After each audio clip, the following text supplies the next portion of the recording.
রমজানে কি আপনাদেরও সকালবেলা উঠতে দেরি হয়? আমারও ঠিক তাই হয়। সেহরিকে একটু ঘুমালে সকালটা কেমন যেন দেরি হয়ে যায়। কিন্তু সংসারের কাজ তো আর অপেক্ষা করে না। তাই উঠে আগেই ছোটো ছোটো কাজগুলো করে নিই। আগে আমি জামা কাপড়গুলো ভিজিয়ে রাখি, কারণ এগুলো আগে ধুয়ে দিলেই, শুকাতে দিয়ে দিলে এতক্ষণে অনেক কাজ করা যায়। পরে ধুতেও সুবিধা হয়। সংসারে তো মেয়েদের অনেক কাজই থাকে। যদি আমরা কাজ শুরু করতে যাই, দিন থেকে রাত পর্যন্ত করলেও কাজগুলো শেষ হবে না।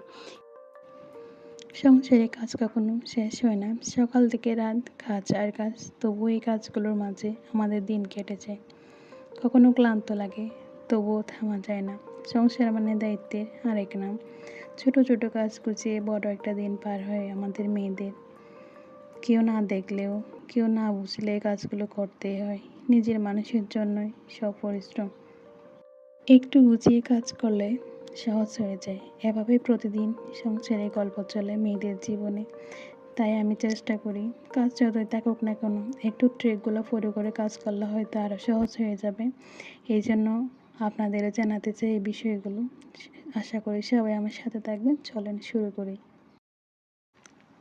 ভিডিওর শুরুতে সবাইকে অনুরোধ করব, যদি আপনি আমার চ্যানেলে নতুন অথবা পুরাতন হয়ে থাকেন, প্রিয়জনের মতো করে সবাই প্লিজ আমার চ্যানেলটা একটু সাবস্ক্রাইব করে দিবেন। আর ভিডিওটা একটি অংশ ভালো লেগে থাকলে তাহলে সবাই একটা করে লাইক দিবেন। আসলে আপনারা লাইক দিলে আমি আর ভিডিও বানানোর জন্য মোটিভেট হই। আমি সকালে উঠে প্রথমে আমি কাপড়গুলো ভিজিয়ে রেখে দিই। ভিজিয়ে রাখার কারণ হলো কাপড় প্রথমে ধুয়ে ফেলা যায়, তারপরে আমি বিছানাটা গুছিয়ে নিই। আসলে বিছানা যদি গুছানো না থাকে, সারাদিন উঠে এগুলো আর করা হয় না। ভালো করে পরিষ্কার করে বিছানা গুছিয়ে নিই। আমি এরপর পুরো বাড়িটায়, বাসাটায় আমি ঝাড়ু দিয়ে দিই, ক্লিন করে নিই সকালে উঠে। এগুলো না করলে আর সারাদিনই করা হয় না, এত আলসেমি লাগে। এই জন্য আমি চেষ্টা করি বিছানাটা গুছানোর পরই ঝাড়ুটা দিয়ে দিতে, যাতে ক্লিন থাকে বাসাটা। এর আগে আমি কাপড়গুলো দিয়ে শুকাতে দিয়ে দিয়েছিলাম। তো এরপর আমি ছাদে চলে যাব কাপড়গুলো আনতে। আসলে এখানে অনেকক্ষণ কাপড়গুলো দেওয়ার ফলে এগুলো শুকিয়ে যাচ্ছিলো। বাসার মধ্যে ব্যালকনি থাকে, কিন্তু আমি সবসময় চেষ্টা করি ছাদে দেওয়ার। ছাদে দিলে একটাই সুবিধা, কাপড়গুলো সুন্দর করে একদম শুকিয়ে যায়, গন্ধ ভাবটা থাকে না। তো আমি এখানে এক এক করে কাপড়গুলো ভাঁজ করে নিচ্ছিলাম। সব কাজ করার আগে যদি জমানো কাপড়গুলো ধুয়ে শুকিয়ে দেওয়া যায়, তাহলে অনেকটাই টাইম বেঁচে যায় আমাদের মেয়েদের। কারণ আপনি শুকাতে শুকাতে ওই টাইমটায় আপনি অন্য কাজ সেরে নিতে পারবেন। তারপর আপনার কাপড়ও শুকিয়ে যাবে, কাজও কমপ্লিট হয়ে যাবে। এই ট্রিকটি আসলে খুবই কার্যকরী প্রতিটা মেয়ের জন্য। কাজের শুরুতে সবসময় চেষ্টা করবেন আগে জমানো কাপড়গুলো ধুয়ে শুকিয়ে দেওয়ার জন্য, এরপর অন্য কাজগুলো শুরু করতে পারেন। আমি তারপর রুমে চলে এলাম। অনেকগুলো কাপড় একসাথে যেহেতু ছিল, আমি একটা একটা করে এগুলো আমি ভাঁজ করে নিচ্ছিলাম। এই যে আমি প্রথমে শার্টগুলো এখানে রেখে দিচ্ছি, আর বাকি কাপড়গুলো তারপর আমি আস্তে আস্তে করে এগুলো ভাঁজ করে নিয়ে আমি রেখে দিব। আপনার ভাইকে সবসময় বলি আমি সকালের দিকে বাজার আনতে, কারণ বিকালের দিকে বাজার আনলে এগুলো করতে খুবই কষ্ট লাগে আসলে সারাদিন রোজা রেখে। এই জন্য আমি চেষ্টা করি সবসময় সকালে কাজগুলো গুছিয়ে নেওয়া, যাতে বিকালে করতে সুবিধা হয়।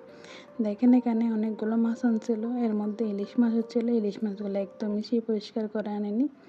খুব কষ্ট হচ্ছিল, আসলে কি করব, সংসারে তো এসব মেনে নিতে হবে। মাঝে মধ্যেও পরিষ্কার করে না আনা যখন, তখন আমার এবার সবগুলো কাটতে হয়।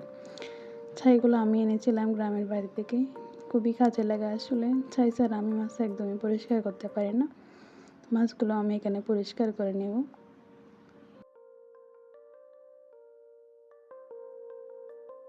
অনেক সময় আমি চেষ্টা করি মাছগুলো বাড়িতে পরিষ্কার করার, কারণ এতে করে টাকাটা একটু করে সঞ্চয় হয়।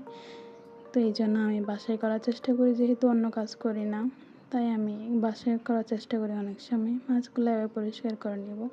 ছোটো একটি শিলের মধ্যে এগুলো ভালো করে ডলে নিলে অনেক পরিষ্কার হয়ে যায়। বিকালে যেহেতু আমি রান্না করব, সেহেতু আমি সবজিটাও এখানে কেটে রাখবো। আজকে সবজি রান্নার মধ্যে থাকবে হচ্ছে শসা, আলু, তারপর হচ্ছে টমেটো মিক্স করে একটা ভালো করে সবজি করব চিংড়ি মাছ দিয়ে। এটা অনেক মজা হয়, আপনারাও চাইলে ট্রাই করতে পারেন। এটাকে আমরা ফল বলেও থাকি, অনেকেও এটা শসা বলে, তবে চলিত ভাষায় শসাই বলে সবাই, আমরা ফল বলে থাকি। আসলে ফলের সবজিটা অনেক মজা হয়, আপনারা খেয়ে দেখবেন। চিংড়ি, টমেটো, আলু আর ফল দিয়ে খেলে অনেক মজা লাগে সবজিটা। এখানে আপনারা মরিচটা একটু কম ইউজ করতে পারেন, তাহলে স্বাদটা ভালো করে বুঝতে পারবেন। সংসারে যতই কাজ থাকুক না কেন মেয়েদের, এগুলো আসলে সব নিজেদেরই করতে হয়, আপন করে নিতে হয় সংসারটাকে, না হলে এত কাজ আসলে করাই যায় না। এভাবে ট্রিক ফলো করে করলে আরও সহজ হয়ে যায়। তো আমি এগুলো এখানে কেটে রাখবো, আজকের ব্লগে এটুকুই। নেক্সট ব্লগ দেখার জন্য সবাইকে আমন্ত্রণ রইল। আসসালামু আলাইকুম।